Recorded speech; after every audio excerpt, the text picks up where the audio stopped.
Peter Cayetano sa Facebook. Nagpakulay na balbas. Kasi namuti na mga kababayan, may uban na SEA Games na iimbestigahan daw ni NBI Director Melvin Matibag kaugnay ng umano'y maanomalyang infrastructure project at unliquidated fund. And sabi dito, Senator Cayetano, iimbestigahan ninyo ang SEA Games, iimbestigahan naman namin ang flood control. Bumuelta si Senate Minority Leader Alan Peter Cayetano sa isinesagawang investigasyon. Fully respects the views expressed by Senator Pia Cayetano. We assure her in the public that the actions of the National Bureau of Investigation are grounded solely in its mandate in the rule of law. The department has full confidence that the NBI will continue to carry out its work. Nagbabagang mga balita at pagtalakay sa mga isyu ng lipunan. Bulsa, opinyon, banat at paglalantad sa katotohanan. Bulsa, what you see is what you get. You decide. Hello po mga kababayan, si Dante Maravillas. O balik mga kababayan sa live selling si Alan Peter Cayetano sa Facebook. Nagpakulay na balbas. Kasi namuti na mga kababayan, may uban na. Ayan si Alan Peter Cayetano, mga kababayan, nag-live selling siya. Nakangiti pero alatang punong-puno ng problema at in panic mode. Sabi dyan sa report ng GMA, hindi naman kayo halata. Pinasaringan ni Senator Alan Peter Cayetano sa kanyang Facebook Live ngayong araw, July 16, ang NBI, DOJ at Palasyo Malacanang matapos maungkat ang 2019 SEA Games na iimbestigahan daw ni NBI Director Melvin Matibag kaugnay ng umano'y maanomalyang infrastructure project at unliquidated funds noon. Sa DOJ, NBI, Malacanang, hindi kayo halata ha? Slight lang, pero hindi naman kayo halata ani Cayetano. Yung Malacanang mga kababayan, hindi man talaga halata. Ang halatado, yung magkapatid na Cayetano, kasi in-interview lang ng media at nabanggit, hindi man nabanggit yung pangalan nila, nabanggit yung sinumbong sa NBI, mga kababayan na Anomalous Caldero, nag-react agad si Alan Peter Cayetano at si Pia. At ginamit pa yung oras doon sa impeachment trial na sabi nga natin, irrelevant. Wala sa topic, hindi naman daw halata. Hindi man talaga halata yung palasyo. Ang halatado kayo kasi bigla kayong nag-react ng matindi. At ngayon nag-Facebook Live, talagang alatado kayo, natakot na takot. Sabi po ni Jose Castro, kung wala mang mali kayong ginawa, huwag kayong matakot sa investigasyon ng National Bureau of Investigation. O ngayon, nagbanta mga kababayan, si Alan Peter Cayetano na sige niya, imbestigahan ninyo yung Caldero, itong SEA Games. Mag-iimbestiga kami sa flood control. Dati na ninyong iniimbestigahan yung flood control. At wala man naniniwala sa investigasyon ninyo. Kasi yung handler at dating Blue Ribbon Committee Chairman na Senado, nakakulong na pareho. Si Mike Defensor at saka si Marcoleta. Ano pa? At hindi na masyado nag-iingay si Libito Baligod kasi may warrant of arrest na rin yun, cyber libel. At malamang yung daloy ng pondo natigil na. Kasi nakakulong na si Mike. Di mag-imbestiga kayo. Sino tinatakot ninyo? Matagal na kayo nag-imbestiga. Kaya mga witnesses ninyo, hindi man kapani-paniwala. Ngayon nag-announce ka, lalo magdududa na sa inyo gusto ninyong gumanti. Gusto ninyong gumanti. Yan ang intention. Yan ang sinasabi ninyo ngayon. Ito yung post 1 hour ago pa lang. Pagbigyan natin NBI, DOJ at ang administrasyon na to. Twin investigations daw, sabay, magkaalaman na. Pwede gawin ninyo. Habang nagaganap yung impeachment trial, di magpasabog kayo din sa mga flood control. Alam na namin ang ituturo ninyo si Martin at saka yung ating Pangulo. Matagal ng script yan ninyo, ng kampo ninyo. Wala mang ebidensya, puro lang propaganda. Huwag kami Alan Peter Cayetano. Ang mga testigo ninyo, puro sinungaling. Wala man maniwala. Anyway, mga kababayan, pakinggan natin yung live selling ngayon ni Alan Peter Cayetano. na yung kanyang smile, mga kababayan, ay mababasa natin sa kanyang muka. Puno ng takot at pagkukunwari na hindi nasisindak. The fact na hindi siya mapakali, iyon ang manifestation na takot yung magkapatid nang ma-interview si Matibag, mga kababayan, ng mga reporters kahapon. And sabi dito, Senator Cayetano, iimbestigahan ninyo ang SEA Games, iimbestigahan naman namin ang flood control. Bumuelta si Senate Minority Leader Alan Peter Cayetano sa isinesagawang investigasyon o gagawing investigasyon ng NBI sa umano'y mga anomalya sa 2019 Southeast Asian Games. Nagsilbi noon si Cayetano bilang chairman ng Philippine Southeast Asian Games Organizing Committee. Sabi ni Cayetano, iimbestigahan ninyo ang Southeast Asian Games of 2009. Tapos ako naman, 10 ng aming mga kasama ngayon ay nasa minority. Iimbestigahan naman namin ang flood control. Deal? Pahayag ng senador. Gawin na ninyo. Marami pang sinasabi. Di gawin ninyo. Umpisa ninyo kagad ngayon or bukas. Umpisa ninyo. Ano man. Yung sinasabi ninyo magkaalaman, baga ang susunod niyan, sumunod na kayo kay Marcoleta. 55 million, mga kababayan, yung kaldero. At yung involved na pera rito, 10 billion yung budget, mga kababayan. Nang sabi, may mga reports na nakarating kay NBI Director Matibag, unliquidated daw. Di ba, mga kababayan? Sa totoo lang, sabi nga, mga kababayan, si Matibag, si NBI Director, has strikes a nerve kay Alan Peter Cayetano, kaya matindi yung reaksyon. Napakalakas na reaksyon ng magkapatid or has struck a nerve. Kahapon pala to, binulgar, mga kababayan, sinabi, binanggit ni Director Matibag. Director Matibag has struck a nerve sa magkapatid na Cayetano. Kaya sila natataranta ngayon. Panic mode po yung magkapatid. Kaya itong itsura ni Cayetano na mapa-smile, tapos biglang nagpakulay ng bigote at itim na po. Panoorin natin. Opportunity, mga musta. Quiet lang po kayo. Kino-cover niya yung nervyos. Sa NBI. Yung sobrang pag-aalala niya. At sa Malacanang. Tayo-tayo lang, ha. Sabihin natin sa DOJ, sa NBI at sa Malacanang, hindi kayo halata, ha. Slight lang, pero hindi naman kayo halata.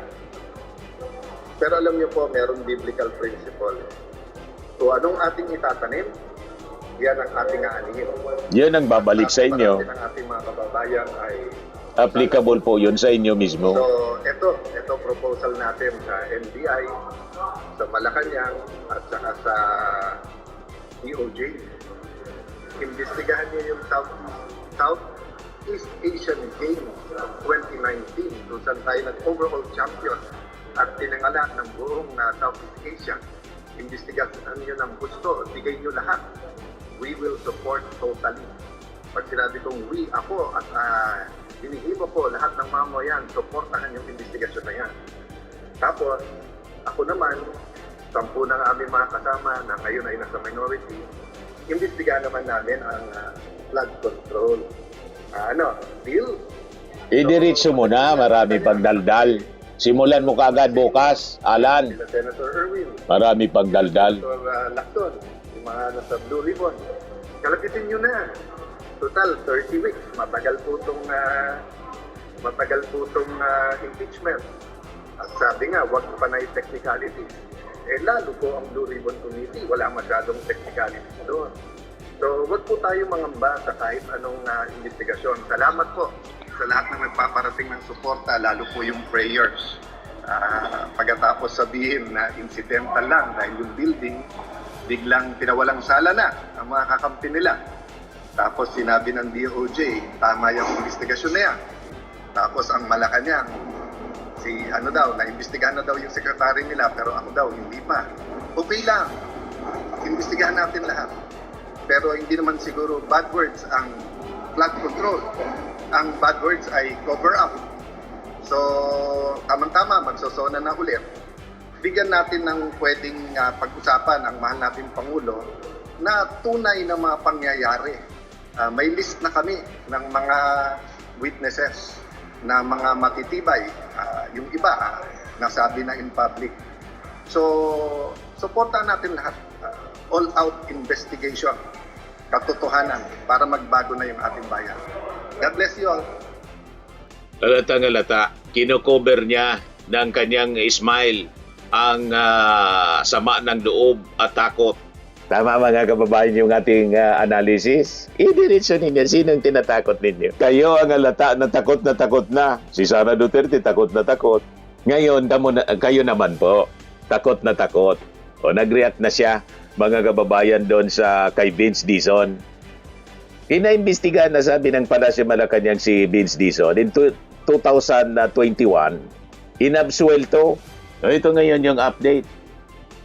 As published by GMA, Assistant Ombudsman Clabano, case filed versus DPWH Secretary Dizon and others on the construction of sports facilities for the 2019 SEA Games was already dismissed in December 2021. The decision was contained in a joint resolution issued back in 2021, sabi po ni Clabano. Ngayon, yung Department of Justice, mga kababayan, may pinalabas din na statement in relation doon sa naging reaction ni Pia Cayetano at saka ni Alan. The department fully respects the views expressed by Senator Pia Cayetano. We assure her in the public that the actions of the National Bureau of Investigation are grounded solely in its mandate in the rule of law. The department has full confidence that the NBI will continue to carry out its work with the professionalism, integrity, and independence expected of it. Senator Pia Cayetano earlier said the investigation is meant to intimidate and harass his brother, Senator Alan Peter Cayetano, who served as chairperson of the organizing committee for the 2019 SEA Games. Sabi nga natin, bakit kayo ma-intimidate? Kung wala kayong mali na ginawa, huwag matakot. Makibaka. Di ituloy ninyo. Exciting yan para sa amin, mga kababayan na nanonood sa mga investigation kasi marami tayong content. Yes? Marami tayong pag-usapan araw-araw. Di ba? Ayos yun sa atin. Pero hindi kami papayag. Ipapakalat ninyo ang puro kasinungalingan. Walang katotohanan po on your side. Alam namin, walang katotohanan sa kampo ninyo. Walang katotohanan. Mga reactions ng ating mga netizen sa sinabi ni Cayetano. Sabi ni Mark Lowy, Miklatwang, halatado ka ng slight. Cayetano, sabi ni Mary Lumen Bernardo, kasama ka rin. Sabi ni Dyson Chanter, conditional threat yarn. Sabi ni Sian Harley, kinakabahan na si Cayetano. Halatado po, nanginginig mga kababayan yung magkapatid. Tapos may kaso pa si Alan Peter Cayetano and yung mga kasama niya. Sinagot na sa ombudsman. Sumagot na siya. Yung obstruction of justice. Ayan o. Ombudsman receives Senator Alan Peter Cayetano's counter affidavit to the obstruction complaint filed against him in connection with the Senate raucous and escape of Senator Bato de la Rosa. Senator Racos and escape. Pinatakas nila. The Senate is under attack. Puro kadramahan, mga kababayan. Yung intention man lang pala, makatakas yan. Si Bato de la Rosa. Ayan ngayon, may kaso sa ombudsman. Yan kasi, kung ano-anong katarantadon pinagagawa ninyo. Pari-parehas kayo ng amo ninyo kasi. Puro katarantadon na naiisip po. Sa impeachment trial, ang ginagawa nila, yung gawain ng defense. Sumama na sa defense team, mga kababayan, yung mga manifestations, puro pang-cover kay Sara Duterte. Biglang naungkat ngayon yung tungkol sa Caldero. Taranta, mga kababayan, magkapatid, gustong gumanti, nagbanta, tulad ni Sara. Tama pa. Ayan man lang, mga kababayan, ang ating short video. Maraming salamat. Bye-bye po. God bless. Swimming and lifting cream, pinapahid po sa mga pulses in affected area. Mainam po sa paninigas ng mga kaso-kasuan. Ito naman po, Automax Radiant Serum. Sa mukha naman yung application. Anti-aging po siya. You will look 10 years younger than your age. Sa mga cancer patients naman po, baka lang gusto ninyo itong itry. Neng siya red mixed fruit drink. Hindi mo po siya gamot, food supplement siya. Kaya lang, gawa siya mga kababayan sa goji berry. Yung goji berry, may anti-cancer properties. O ngayon, yung mga inquiries ninyo, dumiritso na lang kayo sa aming messenger sa Facebook para masagot namin agad. Ayos pa? Ayos na ayos niya, Mr. Maravilla. Sa mga naghanap po ng malinis and spacious fitness gym, pumunta lang po kayo sa aming Colossal Fitness Gym. May Grab car rental din po kami. But anyway, ito po pala yung aming bagong product na binibenta online. I am worldwide amazing pure organic barley powdered drink mix from Australia. Negosyo to ng aking anak na architect entrepreneur Riz Maravillas. Ayan po. Kontakin na lang po ninyo siya, Riz Maravillas on Facebook. Ang mga health benefits niya, boost immunity, improves digestion, enhance energy levels, pack with antioxidants, prevent cancer. Ito naman po yung bago naming product na binibenta online. Eye Glow Serum, whitening po siya. Tingnan ninyo yung epekto sa aking anak na architect before and now. Yung mga inquiries po ninyo, dumiretso na lang kayo sa kanyang Facebook account, Riz Maravillas.